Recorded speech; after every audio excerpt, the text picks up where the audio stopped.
앞서 부른 찬양의 내용을 요약하면 새 생명 얻은 자의 삶의 목적에 관한 찬양이다, 그렇게 볼 수 있는 거예요. 갈보리 십자가의 예수 그리스도로 통해서 새 생명 얻었다.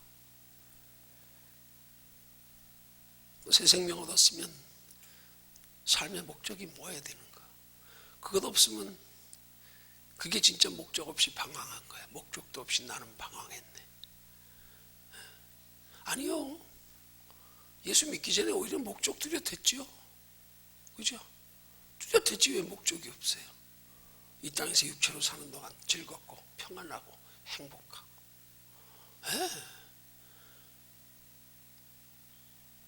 그 목적 없는 사람 하나도 없어요. 왜 방황합니까? 자기 목적이 이루어지지 않으니까 방황하는 거지. 왜 방황합니까? 자기 목적이 이루어지지 않았어도 그 목적에 대한 간절함과 뚜렷함이 있다면 그 목적이 이루어질 때까지 인내하고 참고 소망 중에 기다릴 수 있는데, 그 목적이 이루어지지 않은, 그 목적이 이루어질 때까지의 과정에서 기다리지 못하니까 목적 잃어버린 거죠. 소망 잃어버린 거죠. 그래서 방황하는 거죠. 아니요, 뚜렷해요. 오히려 믿지 않는 사람들이 더 인생의 목적 뚜렷합니다. 뚜렷하기 때문에 그들 육체로 살아가는 인생을 얼마나 철저히, 얼마나 남들보다 뒤지 않으려고 길을 쓰고 삽니까? 세상적인 표현으로 인정사정 볼 것 없다. 나만 행복하면 돼. 나만 잘 살면 돼. 나만 성공하면 돼. 얼마나 목적이 뚜렷하면 그러겠어요. 어떤 면에서 우리 예수 믿는 사람들이 그런 뚜렷한 목적을 본받아야 되는 거예요. 그 뚜렷한 목적 때문에 악한 행실도 서슴지 않잖아. 왜요? 목적이 너무 선명하게 뚜렷해서 그래요. 그래서 그 중요한 비유가 바로 불의한 청지기의 비유란 말이에요. 아니, 주인의 재산에 해를 끼쳐가면서까지 자기 장래를 대비했다니까. 근데 주인이 그 옳지 않은 청지기를 칭찬했다니까. 왜? 자기 장래를 대비할 줄 안다고. 자기 인생의 짧은 인생의 목적을, 행복을 위해서 무엇이나 할 줄 아는, 그걸 칭찬했다니까요. 그러면서 왜 대비해서 하나님의 자녀된 성도들을 그렇게 비교하여 지적하고 책망합니까? 너희들은 영원한 하나님의 나라가 있음을 알면서 어떻게 저들만큼도 목적이 뚜렷하지 못하고 저들만큼도 그 목적을 이루기 위한 간절함이 없냐 이 말이죠. 이 세대의 아들들이 빛의 아들들보다 지혜롭다. 이 세대의 아들들이 육체를 위해서 자신의 목적을 위해 수단 방법을 가리지 않고 길을 쓰고 인정사정 볼 것 없다. 나만 행복하면 된다. 누가 내 가정 건드려, 누가 내 자식 건드려, 누가 내 행복 가로막어. 남들에게 해를 끼친 게 아니라 치명적으로 그들을 죽여가면서까지라도 내 행복 차지하려고요. 여러분 올라가 보세요. 우린 평범한 서민들이라 몰라요. 그 세계요. 더 치열합니다. 올라갈수록요. 사람 하나 죽이는 거 일도 아닙니다. 진짜 범죄인들은 교도소에 있지 않아요. 자잘한 죄인들이 교도소에 들어가 있지. 사람 하나 죽이는 거 대수롭게 저기하는 게 위의 사람들이에요. 왜요? 짧은 인생이지만 목적이 뚜렷하니까. 그렇게 뚜렷한 목적으로 살아가면서 자기 뚜렷한 목적 이루기 위해서 불의한 청지기에 비유해서 보니까 주인에게 해를 끼쳐가면서까지 재산을 그냥 막 다 자기가 장부 변조해가지고 다른 사람들에게만 탕감해줘가지고 나중에 그 직장 잃어버리고 나면 그 사람들 도로 불러가지고 내가 당신 이렇게 재산 빚을 탕감해주지 않았냐? 나한테 갚아라. 그러려고요.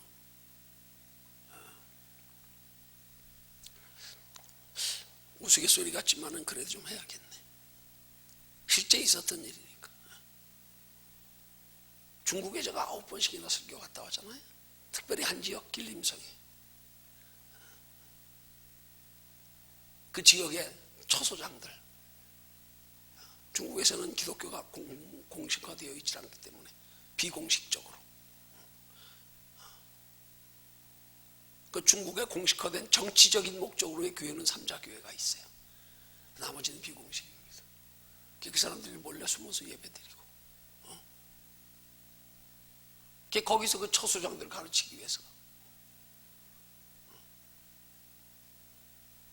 그들을 연락처 역할에서 그들을 불러 모으고, 어떤 사람은 열차를 하루 반나절 이틀 타고 와가지고까지 참석하고, 그러면 그 20, 30명 경비를 우리가 여기서 다 준비해가지고 미리 다 여기서 다 대줍니다. 왔다 갔다 하는 열차비까지. 그분들 집회 마칠 때까지 우리가 어떤 골방에서 서서 설교도 못하고 찬송도 못 부르고 그냥 앉아서 그 사람들을 모아놓고 새벽부터 한 사람이 밤 10시까지, 새벽 5시부터 밤 10시까지. 그럼 몇 시간이에요?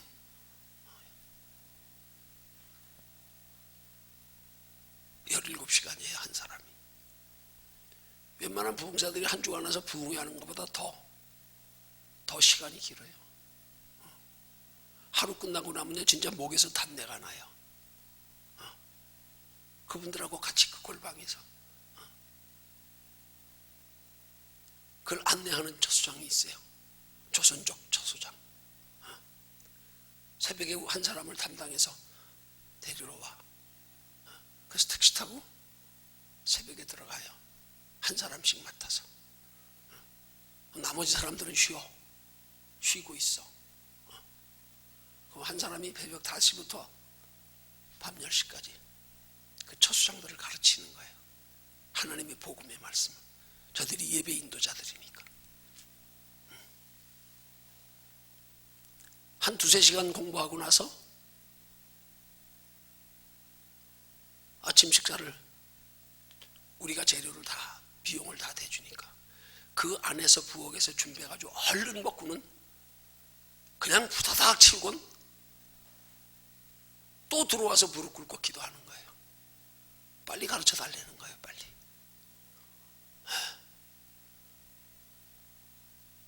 불과 식사 시간이 20분도 채 안 될 거예요. 설거지까지 마치는데 그분들 기도하고 있어요. 또 우리가 쉴 수도 없고 쉴 데도 없고 거기 나가면 우리 길도 모르는데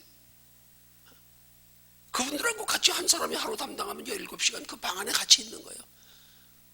화장실 가는 거 외에는. 그럼 그냥 저 사람들 다 기도하고 있는데 멍하니 있은 거예요. 또 시작합시다. 근데 그걸 안내하던 조선족 처수장이 우리를 택시 타고, 그러니까 그분은 아침에 와서 우리를 거기다 골방에 인도하고 나면 그분은 다시 돌아가. 왜? 나머지 목사님들을 또 돌봐야 되니까. 나머지 목사님들이 쉬는 동안에 안내도 해야 되고 뭐 어디 돌아보기도 하고. 저 없으면 안 통하니까. 우리끼리는 거기 가서 우리끼리 불러도 조선족들이 많이 있기 때문에 우리는 서로 목사님이라 그러잖아요. 이사장, 박사장 이래. 공식적으로 집회로 우리가 그 복음 전하러 왔다 그러면 공안원들한테 붙잡혀 들어갈 수 있어요. 그 조선족들이 많이 있고 우리말을 알아듣기 때문에 우리끼리 다니면서도 명칭을 그렇게 해요. 이사장님, 박사장님. 그럼 한 사람이 17시간 담당하는 동안에 자기가 중국 여기저기도 이제 이렇게 안내해서 다닌단 말이에요. 그러다 보면 택시를 자주 타요. 한 9번 가니까 결국은 나중에 다 알게 됩니다. 다 알게 됩니다. 이 처수장이 중국에서 그 형님이 또 길림성에 길림시에 깡패 두목이야. 그 조선족 처수장 안내하는 처수장 형님이 깡패 2명이야. 그 삼촌이 길림시의 경찰서에 높은 직급에 있는 사람이야. 그러니까 우리는 그 사람 백을 단단히 보는 거야, 보호를. 우리는. 근데 나중에 알고 보니까 그 친구가 다 띄어먹었더라고. 다 보니까 돈을 반은 다 띄어먹었어. 택시비도. 그러니까 우리가 가면 선교가도 이 돈을 처수장한테 안 줘요. 그 안내하는 처수장한테. 우리가 다 가지고 있으면서 어디 식당 가서 얼마입니다 하면 얼마 내줘? 그럼 지가 받아가지고 계산해. 보는 데서. 택시비 얼마입니다 받아가지고 줘. 그럼 차 수장이 택시비 줘. 보는 데서. 나중에 알고 보니까 그러고 나서 우리 돌아가고 나면 다 불러가지고 내놔 반. 다 떼어먹었어.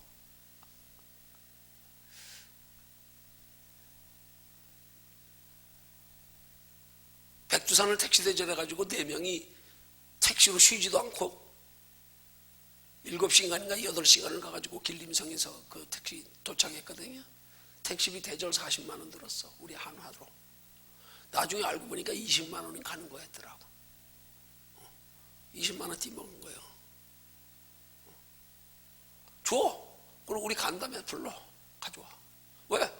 길림시에 까맣게 두목이니까 형이. 문득 생각이 나서 한 얘기야. 아니 세상 사람들요, 이 땅이 이 세상이 전부인 줄 알고 사는 사람들, 여러분 그렇게 사는 거 당연합니다. 당연해요. 악하다고 말할 수 없어요. 자기들 잠깐 육체로 사는 게 전부인데 뭘. 그 뒤에 보장이 있어요? 다음 세상 알아요? 모르잖아요.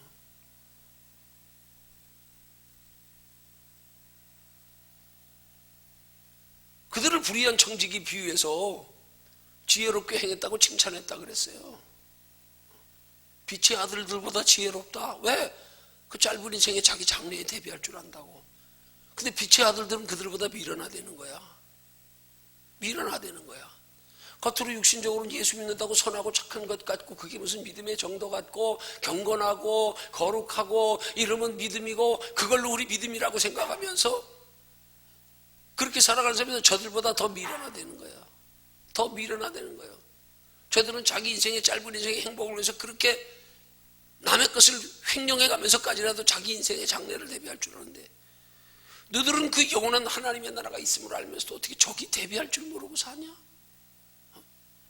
저들은 육체의 그 짧은 인생에 잠깐 기간도 행복하려고 수단 방법을 가리지 않는데, 너희 앞에 영원한 다음 세상이 있음을 안다면 그거 위해서 정말로 생명이라도 낼 만큼 돼야 되는 거 아니냐 이 말이죠. 그러면서 뒤에 하는 말이 뭐예요? 불의의 재물 가지고, 이 세상 재물은 불의한 거야. 그거 왜?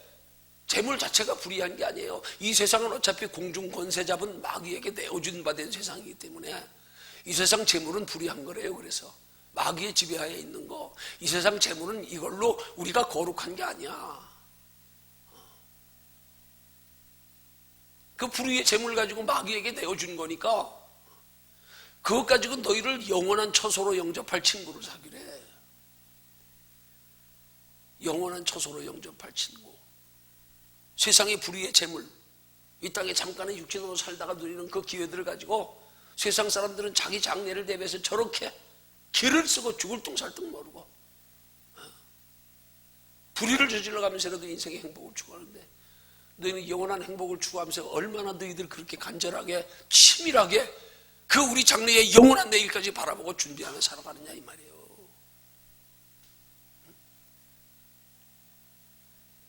이런 말씀 우리 깊이 생각하면 우리 하나님의 자녀된 성도들이 신앙생활을 어떻게 해야 되는지 진짜 깊이 깨달아져야 되는 거예요. 예수 믿는다고 잠깐 경건하고 거룩하고 화목하고 서로 사랑하고 남을 존중하고 아무리 선하게 착하고 살아도 저들처럼 장래에 대비할 줄 모르면 저들은 남의 재물에 손해를 끼쳐가면서 해를 끼쳐가면서까지는 자기 인생의 행복을 추구하는데, 너희 장래의 그 영원한 행복 추구하지 못하면 차라리 저들만 못하다. 그걸 예수님이 하신 말씀 아닙니까? 허울 좋은 종교인들, 서기관 바리새인들, 그들이 그 하나님의 선한 말씀의 율법을 가르치면서도 정작 그들 속에 영원한 하나님의 나라에 대한 하나님 앞에 설 때를 대비하는 하나님을 향한 경건된 거룩한 두려움 없이 그저 그걸로 자기 인생의 유익이나 얻고 인정받고 높임받고 그런 속에 하나님을 사랑할 마음이 없고 하나님의 나라를 의식하는, 하나님 앞에 설 때를 의식하는 마음이 없으니까 그들을 세리와 창기에 비유해서 너희보다 세리와 창기가 먼저 천국에 들어간다. 이거 얼마나 두려운 말씀이에요? 어떻게 저렇게 악한 이스라엘 백성들에게 있어서 세리와 창기만큼 부정한 사람들이 없는 거예요.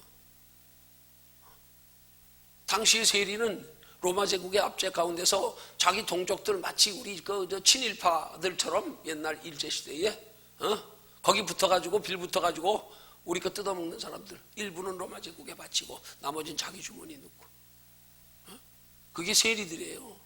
매국노 한마디로 몸 파는 장녀들, 그들이 제일 부정하고 악한 사람으로 여기던 대표. 문둥병 걸려서 혹은 혈루증 때문에 알아서 부정한 사람은 남에게 해는 안 끼치잖아. 남의 피해는 안 입히잖아. 악은 안 행하잖아. 자기가 질병 때문에 더러울 뿐이지. 그들은 남에게까지 해를 끼쳐가면서 자기 유익을 삼는 사람들인데 그들이 경건한 외모의 경건한 종교 지도자들보다 먼저 천국에 들어간대. 이게 그 말과 대비되는 거예요. 이게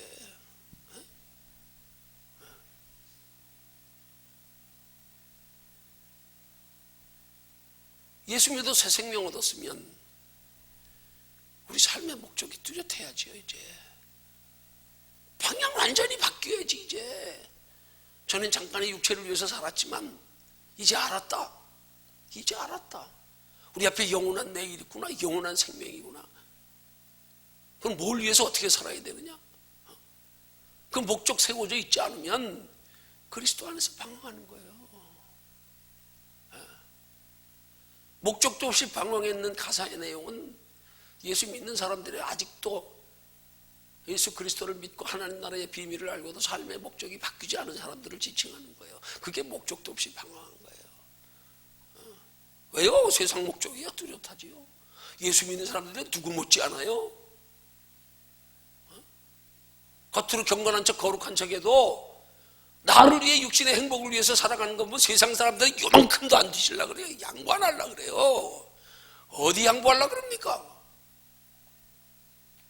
내가 더 성공하고 내가 더 높아져야 하나님 영광 드린다는 핑계로 자기 육신의 만족을 위해서 살면서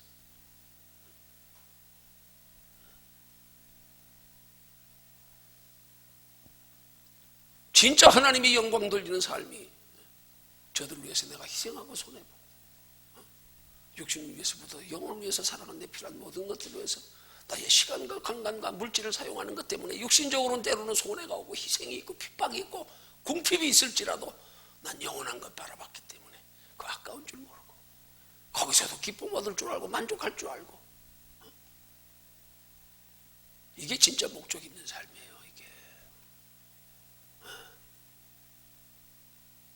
그 미국의 리고렌 목사가 하는 분이 아주 책을 아주 제목을 잘 써가지고 베스트셀러가 있었어. 목적이 이끄는 삶. 새들밭 교회의 리고렌 목사님이 그 책이네. 그 책 아주 그냥 베스트셀러가 됐어. 기독교 서적이. 당신의 삶의 목적을 어디 두고 사는가? 당신의 삶의 목적을 어디 두고 사는가가 당신의 삶의 질을 결정한다. 제목만 보면 그냥 답이 나와요. 그 눈에 한눈에 보여내요. 뭘 목적으로 사냐? 뭘 소중히 여기냐? 뭘 사랑하냐? 오늘 시대 목적도 없이 사는 사람들이 얼마나 많은지 모릅니다. 그리스도 안에서 방황하는 사람들. 오늘 교제의 제목이 뭡니까? 두 번째 시간인데 제목이 뭡니까? 구원받은 삶이 있는 거예요. 정확히 말하면 구원받은 자의 삶을 묻은 거예요. 너 구원받았으면 이제 구원받은 자다운 삶이 있는가 그 말이죠. 구원 이미 받았어요. 구원받은 후의 삶의 모습을 말하는 거예요. 그러면 우리는 구원받은 후의 삶의 모습은 어때야 하는가? 이거 말하는 거예요. 구원받은 후에 우리의 삶의 모습은, 구원받은 후에 우리의 삶의 목적은 무엇이 되어야 되는가? 어떻게 살아야 하는가? 이거 말하는 거란 말이에요. 구원받은 자의 삶이 있는 거. 근데 이 시대 많은 그리스도인들의 경우 구원받은 자의 삶으로 비추어지고 조명되고 회자되며 다루어지고 있는 대부분이 다 영원한 하나님의 나라는 관심 없고 저기 준비하며 살아가는 삶은 다루지 않고 다 구원받은 자다운 구원받은 자로서의 인생의 삶의 모습을 어떻게 살 건가를 전부 이 세상에 비추고 있다 이 말이에요. 오늘날 기독교계가 다 대부분이 다 여기서 사랑하고 화목하고 경건하고 전부 여기다 다 기준을 두고 그걸 구원받은 자의 삶의 기준으로 제시하고 있다 이 말이에요. 이게 답답하잖아. 그러면 그게 무슨 구원받은 자의 삶이에요? 구원받기 전에도 그거 위해서 살았는데 그거 위해서 필요하면 거짓말을 해가면서도 선을 행하고 겉으로는 똑같았어요. 남한테 인정받고. 네? 여러분 지도자의 자리에 있는 사람들이 다 겉을 보면 얼마나 본이 되고 잣대가 얼마나 엄하고 속만 다를 뿐이에요. 속은 더 욕심이 더덕더덕해요. 자기한테 조금만 정적 있으면 죽이는 거 서슴지 않아요.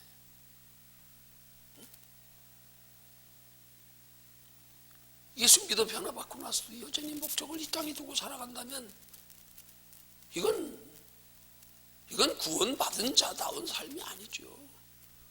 그런데 왜 아이러니컬하게 교제는 성경은 왜 다 구원받은 자의 삶으로 다시 또 육신의 삶에 지침에 선하고 착하고 의롭고 경건하고 왜 여기다가 자꾸 초점을 맞춰서 이 말씀을 풀어가려고 그러냐 이 말이에요.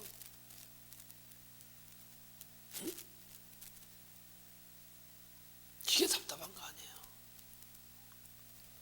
이스라엘 백성들이 이런 육신적인 삶의 기준을 율법에 적용해서 살아갔기 때문에 자기들 나름대로는 율법을 지키는 것을 경건한 백성이 구원 얻었다고 생각했기 때문에 예수와도 영접 안 했어요. 이걸로 됐는데 뭐 예수 믿어 경건하면 됐잖아. 거룩하면 됐잖아. 예배 잘 드리면 됐잖아. 됐잖아. 구원받았으면 됐잖아. 그러니까 우리 안에 거하시는 성령님께 관심 없어. 그분이 우리 안에 계시는데 2000년 전에 육체로 오신 예수님만 관심 가지고 우리 안에 그분이 지금 우리 안에 계시는데 우리 안에 계시는 분은 그냥 관심도 없어. 얼마 전에도 그런 얘기한 게 생각나네요. 명절 되면 촌에 올라가서 노인네들 부모님들 극진히 처음엔 세배하고 선물 드리고 용돈 드리고 좋았어. 조금 있으면 형제들끼리 저들끼리 논다고 부모는 안중이 없네. 저들끼리 고스톱 치고 화기애애하게 세상 얘기하고 애들 자랑하고 뭐 이러고 앉아가지고 노인네들은 자식들 왔을 땐 잠깐 반가웠는데 잠깐 좋았는데 조금 있으니까 안중이 없어. 그래서 부모님들이 그 소외된 마음에 에이 나가서 마당이나 쓰러야겠다. 지금 아마 우리 속에 성령님이 그러실 것 같아. 이제 구원받았으니까 더 이상 우리 안에 계시는 성령님 관심도 없어. 어떻게 하면 성령님을 기쁘시게 할까? 어떻게 하면 성령님과 동행하는 삶을 살까? 관심도 없어. 우리 속에서 성령님이 그러실 것 같아. 아이고 나가서 마당이나 써야겠다. 그걸 성경은 에베소서에 성령을 근심케 말라 그러는 거예요. 무관심해. 도대체 신앙생활의 본질이 뭔지를 모르고 신앙생활하고 있어. 엉뚱한 거 사랑하고 새롭게 살아야 할 삶의 목표를 보여줬고 가르쳐줬고 정말로 우리가 사랑하면 소중히 여기야 할 게 뭔지도 성경은 다 밝히 말씀하고 있는데 이걸 다 세상에 대입해서 풀어가고 있으니까 여전히 그리스도인들이 세상의 빛과 소금의 역할을 하는 것은 그들과 동일한 개념 가지고 저들보다 조금 선하고 착한 걸로 믿음 보이려고 하고 앉았고 그것조차도 세상 사람들에게 인정받을 만큼 되지 못하니까 온갖 욕은 기독교인들이 바가지로 먹고 앉았고 개독교인이라고 심지어는 목사들까지도 목사라고 그러지 않고 먹사라고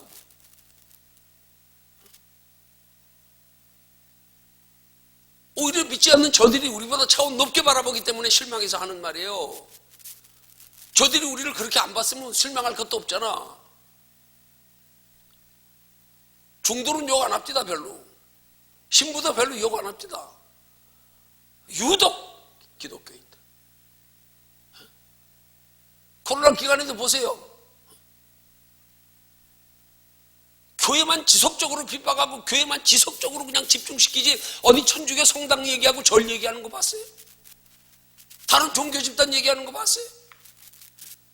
신천지는 처음부터 거기가 근원 발원지니까 그랬고. 왜 그럴까요? 그게 역으로 생각하면. 그만큼 자기들이 기독교를 높이 봤기 때문에 그래. 뭔가 차원이 다를 줄 알았는데 보니까 똑같네. 저들만도 못하네. 왜 그러냐고요. 뭐부터냐고요. 근본적으로 우리의 인생의 가치관부터, 삶의 목적관에서부터, 물질관에서부터 똑같아. 다를 거 하나도 없어. 어떻게 그렇게 이 세상 사람들과 평범하게 그런 방식으로 살아가는 삶을, 구원받은 자의 삶이 있는가? 그럼 구원받은 자의 삶은 어떻게 해야 되는가? 우리 진지하게 생각해 봐야 되는 거 아니에요? 살펴봐야 되는 거 아니에요? 그 진지하게 살펴보고 생각해 보려고 해도 전부 제시하는 거는 육신적인 것. 육신적인 것으로만 세상의 빛과 소금의 역할을 하고.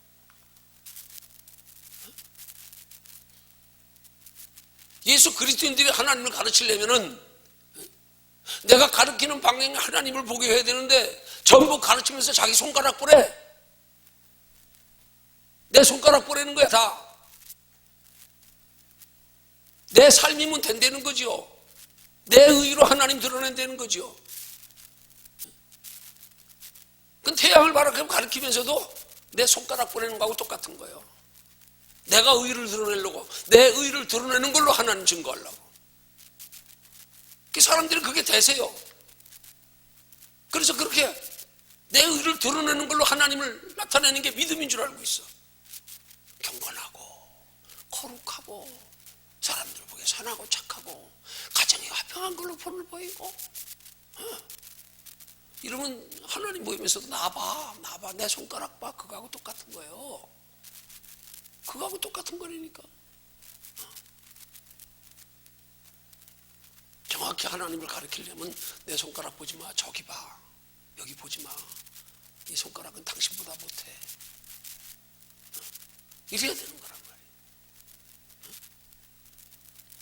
그 사람들이 이 기준이 잘못되어 있으니까 그걸 보고 하나님 알아. 그걸 보고. 왜 하나님 볼 눈은 없어. 그러니까 그 사람의 나타나는 행위 보고 경건하네. 거룩하네. 참 정말 믿는 사람답네. 행실 보고. 그게 대세요. 그러니까 그걸로 자기 믿음 보이려고.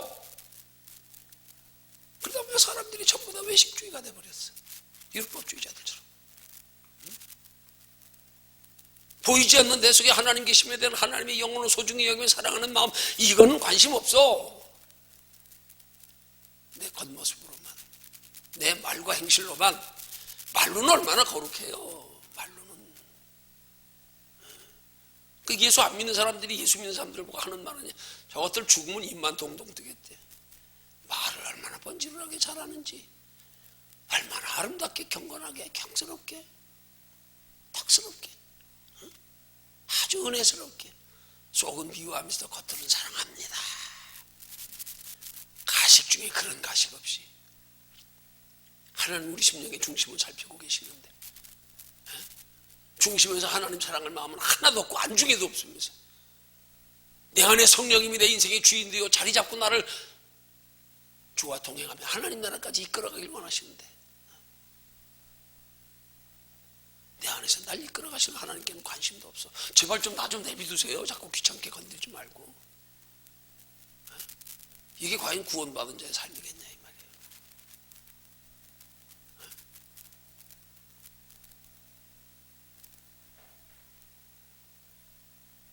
우리 깊이 생각해야 돼요.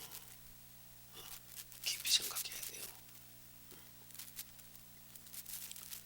구원받은 자의 삶으로 하나님이 우리에게 요구하시는 건 우리 의지로서의 경건과 거룩이 아니에요. 이게 자꾸 바뀌어지니까 문제가 되는 거야. 이게 나로부터 출발해야 되는데 이게 문제가 되는 거야. 넌 죽은 자야. 너는 죽은 자에서 뭔 선한 게 나올 수 있어? 그건 마치 하나님의 형상 없는 그냥 일반 생명과 똑같은 거예요. 그냥 일반 생명들은 하나님의 창리대로 참조돼서 그냥 흙으로 소멸돼서 생명도 그냥 없어지는 거예요. 소멸돼서 일정 기간 살다가 없어지는 거예요. 거기선 선의 개념이 없어. 선과 악의 개념이 없어.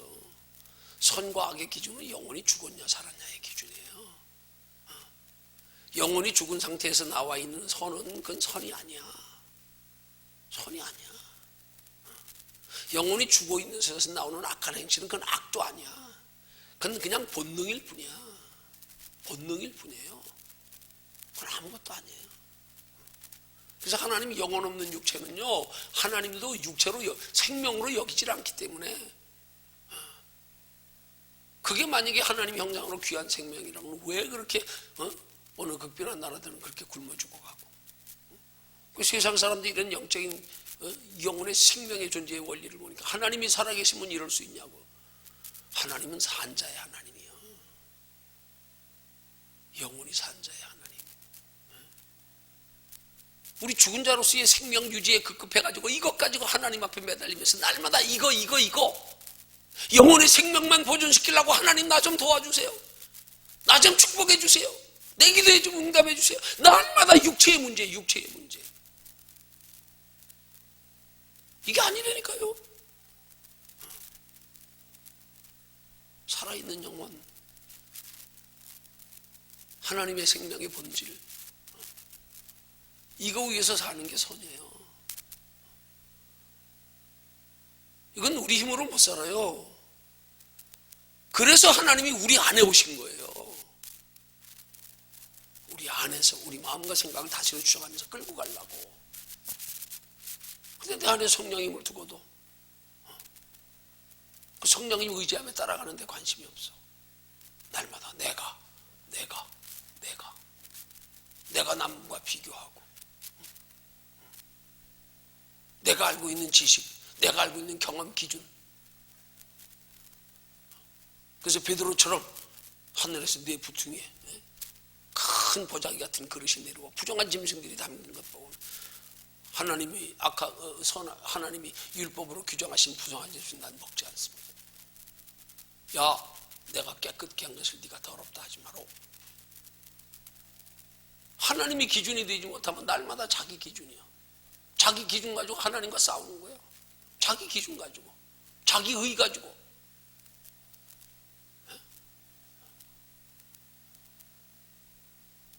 선한 자의 삶은 내가 사는 게 아니에요.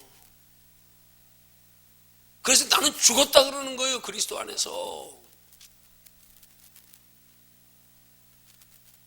그래서 사도 바울이 갈라디아서 고백이 뭐예요? 내가 그리스도와 함께 십자가에 못 박혔나니. 뭐예요? 죽었다는 얘기 아니에요? 십자가에 못 박혔다? 죽었다 이 말이에요. 당시에 이스라엘의 가장 처참한 극형, 제일 엄중한 벌, 십자가에 못 박혀 죽는 거.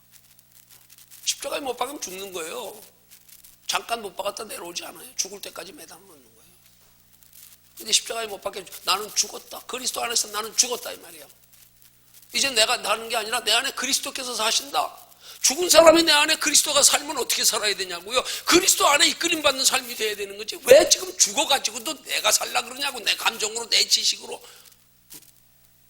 내가 닦여진 성품 가지고, 내 습관 가지고, 내가 알고 있는 꼴난 지식 가지고, 이것 가지고 하나님을 드러낸다고요. 이게 아니라고요. 그래서 바울은 너희 속에서 하나님이 행하신다 말하는 거예요. 아무나 행합니까? 내가 살아있는 사람은 하나님이 우리 속에서 어쩔 수 없어요. 하나님이 일방적으로 행하시지 못합니다. 그래서 계시록에서 우리 마음을 두드린다는 거예요.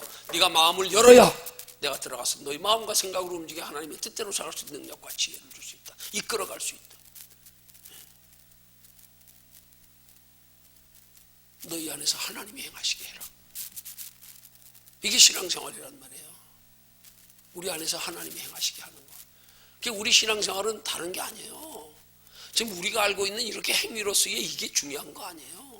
이 모든 것들은 다 이런 우리의 성도의 신앙생활의 행위의 근본 목적은 내 안에서 하나님이 행하게 하시기 위한 하나의 방법, 수단, 이게 돼야 되는 거예요.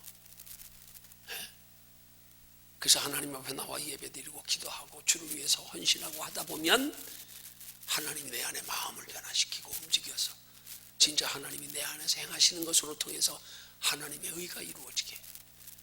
우리의 신앙생활의 모든 것들은 다 내 안에서 하나님이 행하시게 하기 위한 하나의 하나님을 가까이 하나님의 손에 붙들기 위한 그게 목적이란 말이에요. 그게. 근데 우리의 일반의 신앙의 모든 행위들이나 말이나 생각들이 다 그것들이 하나님이 내 안에서 나를 붙들어 끌어가기 위한 것이 되어야 되는데 여기에는 관심도 없네.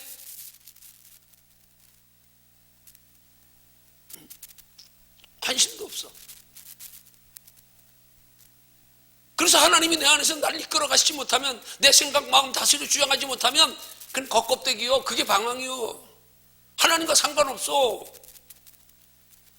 근데 우리는 그렇게 우리의 삶의 전반의 모든 일들을 다 내 안에서 하나님이 끌어가게 하시기 위한 게 목적이라는 의식조차 없이 그냥 형식만 가지고 신앙생활을 하고 있으니까 이게 문제라 이 말이에요. 이게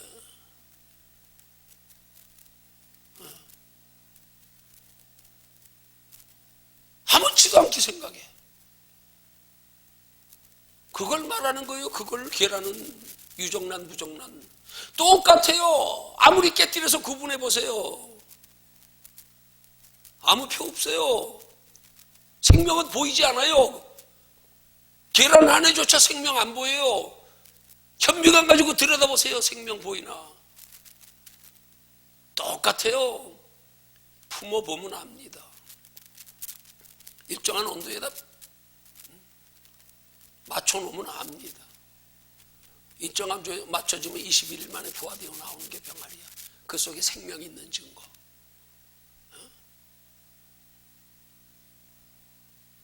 생명 없는 무정란은 아무리 갖다 품어봐야 썩어요.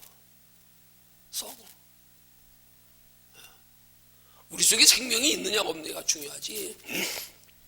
우리 속에 생명도 없으면서 겉으로 아무리 이쁘면 뭐하고 경건하면 뭐하고 거룩하면 뭐하고. 근본 속에서 내 성령님 내 마음과 생각을 다스려 정하셔서 우리의 삶의 가치관이 목적이 바뀌지 않았는데 겉으로 아무리 경건하면 뭐예요? 그게 뭔 신앙생활이에요 그게? 주님이 내 안에서 주인 삼고 계시지 않는데, 내 속에서 나를 끌어가시는 주님은 안중에도 없는데, 그런 사람들이 예수님이 난 너 모른다. 나 너 모른다. 너 누구냐? 주님이 내 안에 계신다고는 의식도 없이 신앙생활하고 있는 사람들이 얼마나 많은지 몰라. 그냥 겉으로 경건하면 신앙생활이요. 잘하는 거요. 하나님이 네 속에 생명이 있냐 없냐.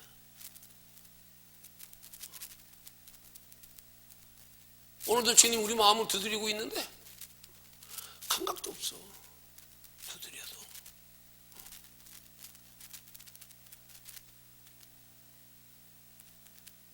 우리는 구원받은 자의 삶이 어떤 것인가를 우리 좀 깊이 생각해야 됩니다. 성경이 말하는 구원의 기준이 뭔가 깊이 생각해야 됩니다. 성경이 말하는 우리 생명의 본질이 뭔가 좀 깊이 생각해야 됩니다. 이 우리 속에 생명 없으면 이거는 헛거 아무 소용없는 거예요. 이거. 아무리 경건한들, 아무리 선한들 아무 소용없어요. 이거는 죽은 자의 냄새밖에 나는 거 없어요. 죽은 곳에서 아름다운 냄새가 난다니까. 여러분 버섯이 아름다운 것들이 참 많잖아요. 죽은 시체에서 나오는 균들이에요. 그게 죽은 데서 꽃이 피는 거예요. 그게 버섯이. 죽은 나무에서 꽃이 피고 썩은 자리에서 꽃이 피고 들어보기 아름답지요. 소용없어요. 우리는 우리 속에 영혼의 생명이 죽었냐 살았냐 그게 중요한 거예요. 너 죽은 걸 위해서 사냐 산 걸 위해서 사냐 그게 중요한 거예요.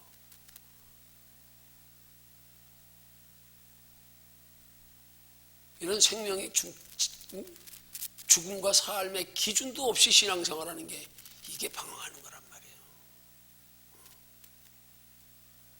영원한 생명을 위해서 존재하고 영원한 생명을 위해서 사는 게 산자란 말이에요.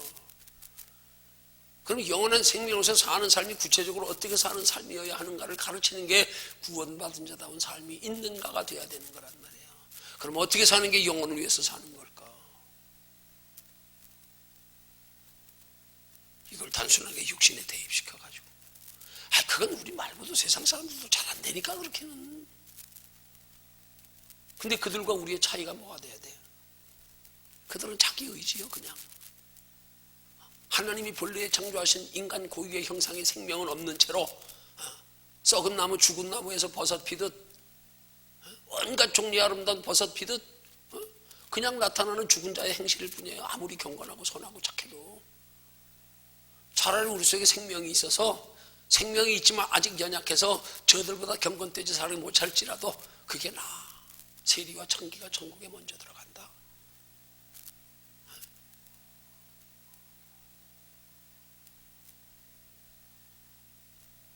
기왕이면 거기다가 예수 안에서 근본 뿌리가 하나님의 성령의 공급받는 힘으로 나타나는 행위가 되지 않으면 소용없어. 근데 그 속은 안 보이잖아요. 안 보이는 걸 기준해야 되는데 안 보이는 걸 볼 눈이 없고 안 보이는 게 기준에 관심도 없어. 나타나는 행실만 관심 가지고 신앙생활하지. 이게 문제란 말이에요.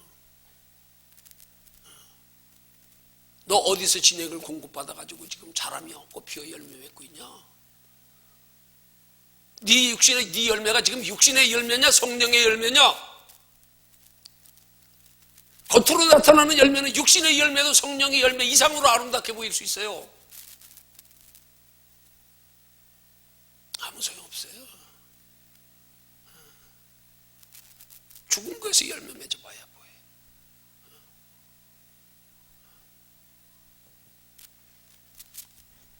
오늘 우리 교제를 통해서요, 네 번째 항목에 들어갑니다. 자, 우리 몸을 하나님께 드리려고 할 때 갖추어야 할 두 가지 조건은 무엇인가? 여기 지금 디모데후서 로마서 1장 12장 1절을 먼저 제시하지요. 자, 로마서 12장 1절을 먼저 읽습니다. 로마서 12장 1절 함께 읽습니다. 시작. 그러므로 형제들아, 내가 하나님의 모든 자비하심으로 너희를 권하니 너희 몸을 하나님이 기뻐하시는 거룩한 산 제사로 드리라. 이는 너희의 드릴 영적 예배니라. 자, 근데 우리가 여기서 잘 이해하고 넘어가야 되는 거예요. 몸으로 드리는 거룩한 산 제사를 드려라. 몸으로 드리는 게 뭔가를 똑바로 구분해야 돼요. 앞서 말씀드린 것처럼 그 몸은 곧 우리의 삶의 행실을 말하는 거예요. 말과 행실을 말하는 거예요. 근데 이 말과 행실로 드려지는 거룩한 삶이 그 말과 행실의 근본 뿌리가 어디서 비롯됐는가, 이걸 똑바로 구분해야 되는 거예요. 그렇지 않고는 믿지 않는 사람들도 몸으로 얼마든지 거룩하게 사는 사람들 많아요. 다른 종교에도 많아요. 그래서 몸으로 하나님 앞에 산 제사를 드려. 무슨 제사를 한다고? 거룩한 제사, 구별된 제사. 그 거룩이라는 단어의 의미 속에, 거룩이라는 표현 속에 우리가 그들과 구분해야 할 게 있단 말이에요. 원다른 뿌리. 거룩이라는 말은 하나님께만 사용되는 고유의 용어가 돼요, 성경에서는. 내가 거룩하니 너희도 거룩할지어다 그러죠. 그럼 내가 거룩하니 너희도 거룩할지어다 하는 말이 뭔 줄 알아요? 하나님의 거룩한 성품이 우리 속에서 나타나게 하려는 거지.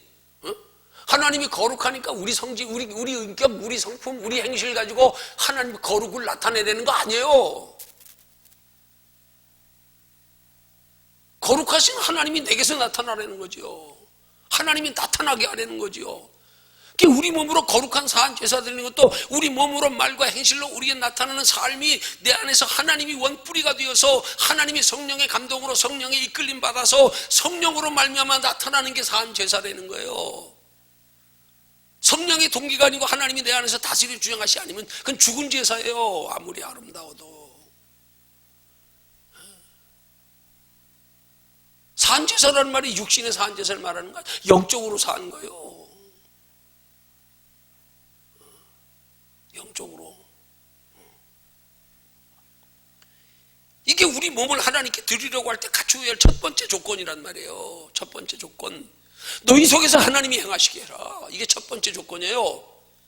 그래서 하나님이 행하시는 것으로 인하여 거룩함이 나타나게. 그럴 때 우리 속에서 하나님이 행하시는 것으로 나타나는 거룩함은 내가 아니란 말이에요. 그러니까 우리는 당당히 말할 수 있는 거, 나 아니야, 나 아니야, 이건 나 아니야. 나 아니기 때문에 그걸 의식하는 사람은 자랑할 것도 없어. 나는 죽었는데 뭐, 내 안에 그리스도께서 사시는데 뭐, 사도 바울의 신앙 고백처럼. 그래서 하나님이 나를 통해서 나타나는 것 뿐인데, 나는 그냥 하나님의 도구고 지체일 뿐이야. 하나님이 움직이게 하시니까 마음으로 생각으로 움직이게 하시고 움직일 뿐이야. 내가 한 거 아니야. 나는 하나님이 그렇게 하게 해서 나는 그냥 순응하여 따랐을 뿐이야. 나 자랑할 거 하나도 없어요. 드러낼 거 하나도 없어요. 이게 첫 번째 신앙생활의 조건이란 말이에요. 이거 안 돼 있으면 아니에요. 그 허울 좋은 신앙이에요. 껍데기, 율법. 이거 우리 바르게 알아야 된단 말이에요. 그게 첫 번째, 우리가 몸으로 하나님, 우리의 삶 전체로 하나님 앞에 드리려고 할 때 첫 번째 갖추어야 할 조건. 그리스도 안에서 나는 없다. 이제 내가 행하는 모든 일들은 다 먹든지 마시든지 무엇을 하든지 하나님의 영광 위해서, 영원한 하나님의 나라 준비하며 살기 위해서 내 안에 성령님이 이끄시는 힘과 지혜로 공급받아서 무슨 일을 하든지 하나님의 공급하시는 힘으로 해라. 이게 첫 번째란 말이에요. 이거 안 되고도 얼마든지 거룩한 행실 가능해요.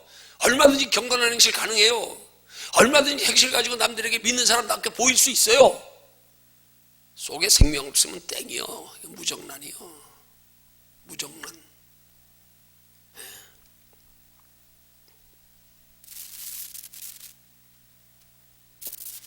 그래서 그걸 뭐라 그래요? 그걸 지금 1절에서 뭐라 그래요?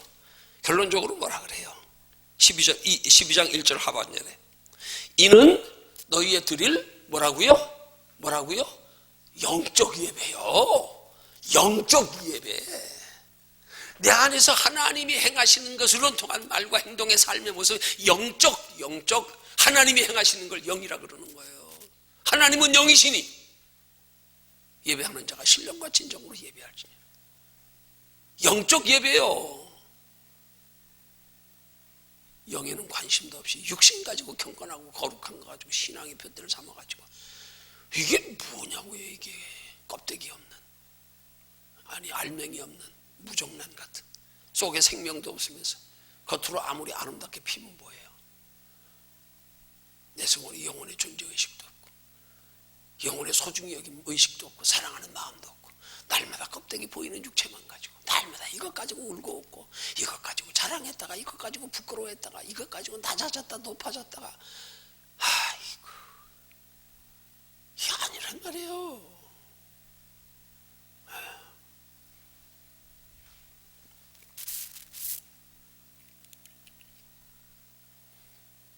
여기 지금 두 가지 조건을 로마서 12장 1절에서 두 가지 조건으로 제시하고 있는데 이렇게 통틀어서 보면 하나의 조건이에요. 이게 하나의 조건. 그럼 그 다음에 참고로 디모데후서 2장 21절은 뭘 말씀하고 있나 우리 한번 봅니다. 디모데후서 2장 21절.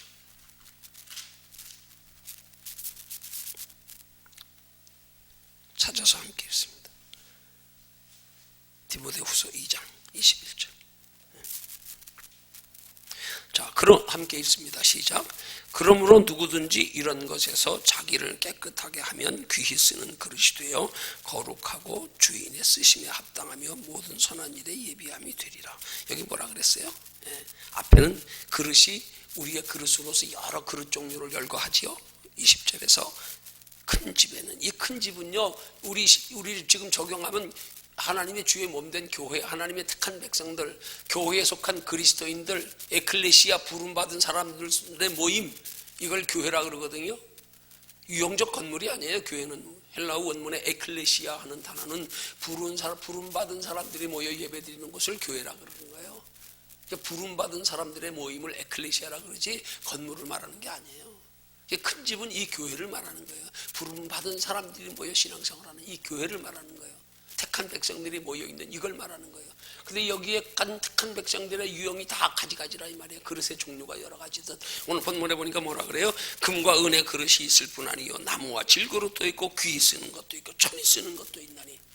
그런데 중요한 건 뭐예요? 그렇게 그릇은 여러 가지 각양 지식이나 성격이나 지위나 학식이나 이 모든 것들이 다 각기 다를 수 있지만 그러나 21절에서 누구든지 이런 것에서 자기를 깨끗하게 하면 귀에 쓰이는 그릇이 된다. 깨끗하게 하면 그럼 이 깨끗하는 게 뭐가 기준이냐 이 말이지요. 이 깨끗한 게 이게 중요한 거란 말이에요. 깨끗한 게 우리의 의지로서 우리의 신념으로 우리의 성품으로서의 우리의 선하고 착한 행실이 깨끗한 게 아니에요. 그런데 왜 세리와 청기가 먼저 천국에 들어간대요? 아니라니까요. 이게요. 뭘로 깨끗해져야 됩니까? 예수 그리스도의 십자가 보혈로 죄 문제 해결되어져서 깨끗해져서 우리 속에 부활하신 주님이 내 인생의 삶의 주인 되어 내 안에 내 마음과 생각을 다스려 주장하시는 상태, 이걸 말하는 거예요. 그러면 귀히 쓰는 그릇이 된다는 거예요. 못 배운 사람도요, 건강하지 못한 사람도요, 내 안에 주인만 바꿔라 죄 문제 해결하고 예수 그리스도로 말미암아 그게 깨끗하게 된 거예요. 뭘로 자기를 깨끗게 하는 거냐고요. 예수 그리스도 십자가 보혈의 공로로 더하여 부활하신 예수를 내 속에 모시고 성령을 의지하며 살아가는 삶으로 성령의 인도와 보호를 받는 삶, 성령이 내 마음과 생각을 다스려 주장하시게 하는 것, 이게 나를 깨끗게 하는 거란 말이에요. 우리는 신앙생활하면서 이걸 깨끗하게 하기 위한 게 우리 신앙생활의 목적이고 주된 관심사고, 어떻게든 내 안에 심령이 깨끗해 성령이 마음과 생각을 다스리게 하는데 초점을 맞추는 게 신앙생활인데 여기에는 초점 안 맞추고 엉뚱한 거 기도하고 앉았고 할마다나 엉뚱한 행식을 가지고 자기를 깨끗하게 한다고. 속을 깨끗하게 하려는 거예요. 속을. 겉을 아름답게 아무리 치장하고 깨끗해 봐야 소용없다. 속을 깨끗하는 게 뭐냐고요. 잃어버린 하나님의 형상 회복하는 거지. 그 하나님께서 우리 마음속에 좌정하여 계시며 우리 마음과 생각을 다스려 주장하시는 거지. 그러면 겉으로는 비록 못 배우고 뭐 건강하지 못하고 지위 낮은 사람이라도 다 귀히 쓰는 그릇이 된다는 거 아니에요.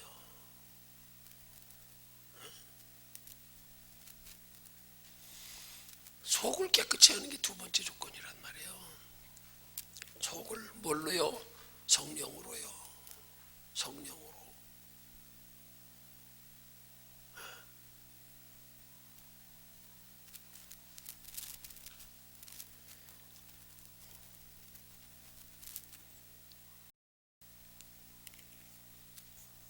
그래서 그것을 또한 말하기를 여기 제시하고 있는 성경 구절 레위기서 22장 찾습니다.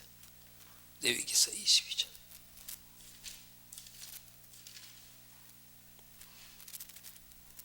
21, 22절 찾아서 함께 읽습니다. 오늘 한 항목밖에 못하겠네요. 자, 레위기 22장 21, 22절 21절부터 같이 읽습니다. 무릇 소원한 것을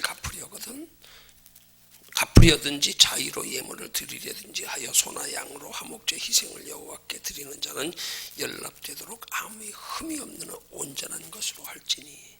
흠이 없는 온전한 것으로 할지니. 여기 눈먼 것이나 상한 것이나 지체에 배임을 당한 것이나 종기 있는 것이나 괴혈병 있는 것이나 비루 먹은 것을 너희는 여호와께 드리지 말며 단위의 화제로 여호와께 드리지 말라.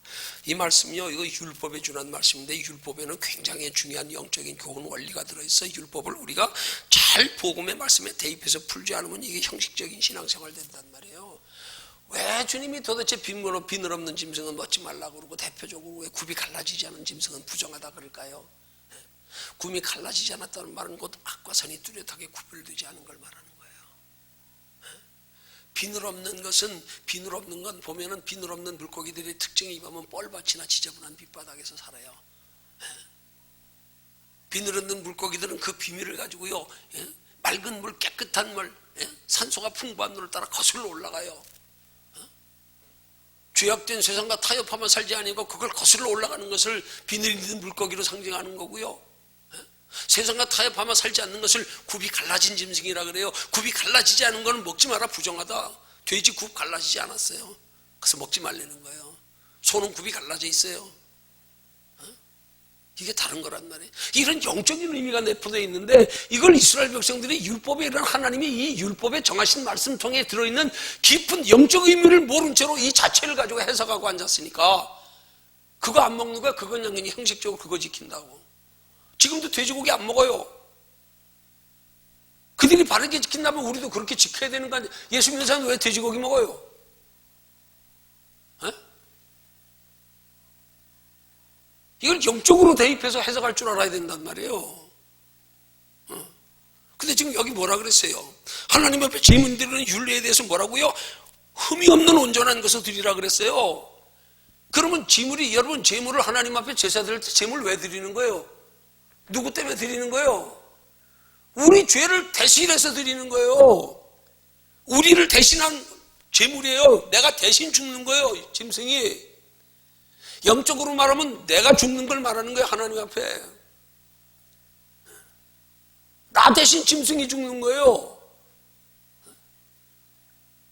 근데 하나님 앞에 제물 드릴 때는 흠이 없는 것으로 드려라. 내가 하나님 앞에 온전히 죽어줘야 된단 말이에요. 그래야 흠이 없는 게 되는 거예요. 죽어줘야 온전히. 그게 예수 그리스도 십자가 아닙니까? 흠이 없는 걸로 드려라. 내 의지, 내 자아, 이 모든 것들이 죽어줘야, 그래서 내 안에서 성령님이 하나님의 형상을 회복시켜 우리의 심령에 성령의 다스려 주장하시는 새 사람 된 것으로 그것 가지고 하나님 앞에 제사 드리는 삶을 보이라 이 말이에요. 성령의 이끌림 받는 삶이요. 그게 하나님이 온전히 받으시는 제사다. 엉뚱한 것 바라보고 날마다 육신에게 더 소중하고 더 사랑하고 날마다 육체적 이치 상식 이런 거나 따지고 들고 앉았고 만리 틀리니 올리니 그리니 날마다 따지고 앉았는 게,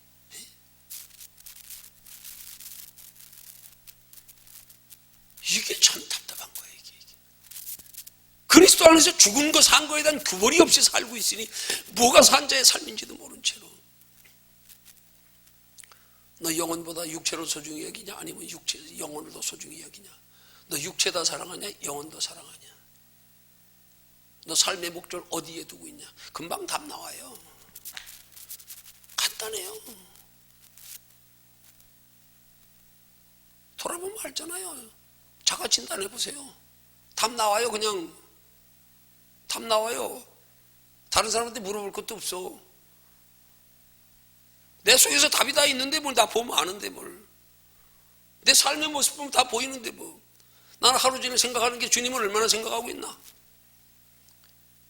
그나마 썩없을 육신의 것도 하루 종일 매달려가지고 하루 종일 가도 하나님 생각은 한 번도 안 하고 날마다 사람 보고 환경 보고 자기 감정에 치우쳐가지고 날마다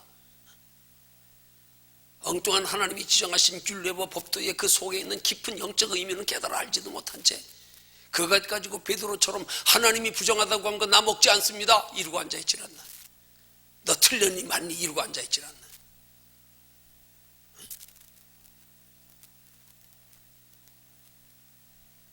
우리 삶 자체가 거룩하고 흠이 없는 것이 돼야 하나님 앞에 산제사가 된다는 거예요.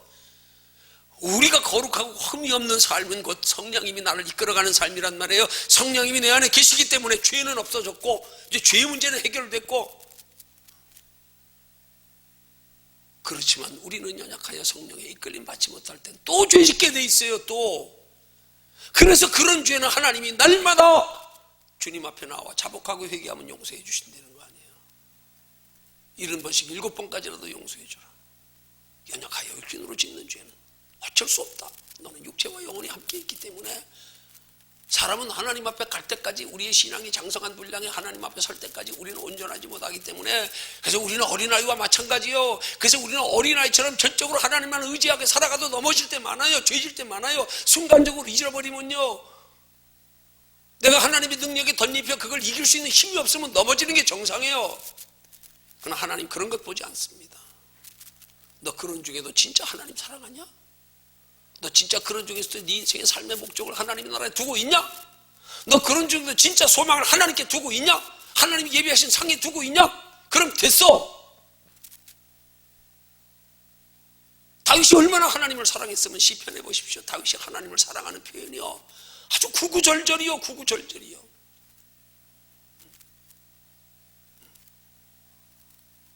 육신적으로 어떤 사람이었습니까? 남의 마누라 빼앗아 간음해가지고 자기 마누라 삼고, 남편 전쟁에 일선에 내보내 돌에 맞아 죽게 하고, 그 죄를 가지고 그 우리아의 아내를 취해가지고 자녀를 솔로몬을 낳을 때까지, 솔로몬 낳기 전에 있었던 아들 하나님이 거두어 가셨잖아요. 우리아의 아내를 통해서 낳은 솔로몬 두 번째 아들이에요. 첫 번째 아들은 하나님이 거두어 가셨어요. 죄에 대한 징계로요. 나단 선지자가 와서 책망할 때까지 죄를 깨닫지 못했단 말이에요. 죄를 고백하지 않았어요. 나단 선지자가 와서 책망하니까 그때 비로소 눈물에 침상이 썩도록 회개했어요. 그리고 나서 태어난 게 솔로몬입니다.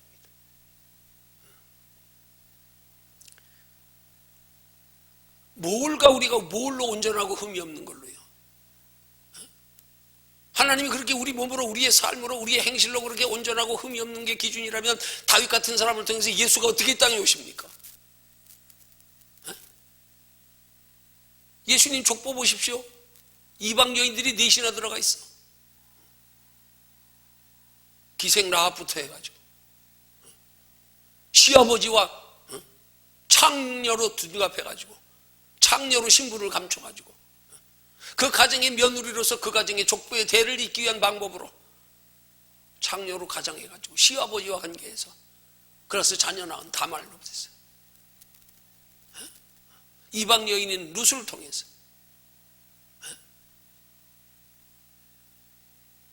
우리아의 아내를 통해서요. 우리아의 아내 이방 여인이에요.